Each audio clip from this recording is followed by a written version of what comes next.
কোথায় যাচ্ছেন বন্ধুরা? দেখুন আজ আমি কি বানাচ্ছি, চুপচাপ দেখে যান। আম দেখতে পাচ্ছেন, আমগুলোকে আমি ছাড়িয়ে পাল্প বার করে নিলাম। দেখুন, হাত দিয়ে চটকে বার করে নিলাম। আর চিনি নিয়ে নিলাম। এবার আমি গ্যাস অন করে দুধ গরম বসালাম। দুধটা ফুটে গেল, আমি অফ করে দিলাম। এদিকে মিক্সিং জারে আমি পাল্পটা দিয়ে দিলাম পেস্ট করার জন্য। পেস্ট হয়ে গেল। দেখুন,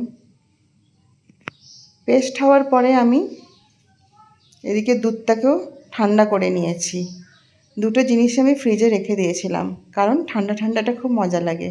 এবার গ্লাসের মধ্যে আমি কিছুটা আমের পাল্প নিয়ে নিলাম আর দুধ ঢেলে নেব। বুঝতেই পারলেন এবার কি বানাচ্ছি আমি, আমরস। কার কার পছন্দ এই আমরস, কমেন্ট করে জানাবেন কিন্তু। আর এই গ্রীষ্মকালে তো খেতে ভালোই লাগে, আর আমটা তো আমরা গ্রীষ্মকালেই পাই। পাকা আম খেতে খুব ভালো লাগে। যাই হোক, এবার হয়ে গেল আমার এটা রেডি। দেখুন, আমি আরেকটু পাল্প দিয়ে এবার আমি চামচে করে গুলে নেব। খেতে সেই স্বাদ হয়।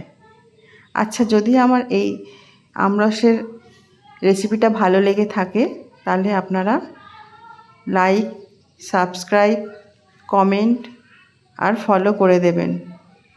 ঠিক আছে বন্ধুরা, ভুলে যাবেন না কিন্তু। আমাকে উৎসাহ দিলে আমি আরও রান্না নিয়ে আপনাদের সামনে চলে আসব।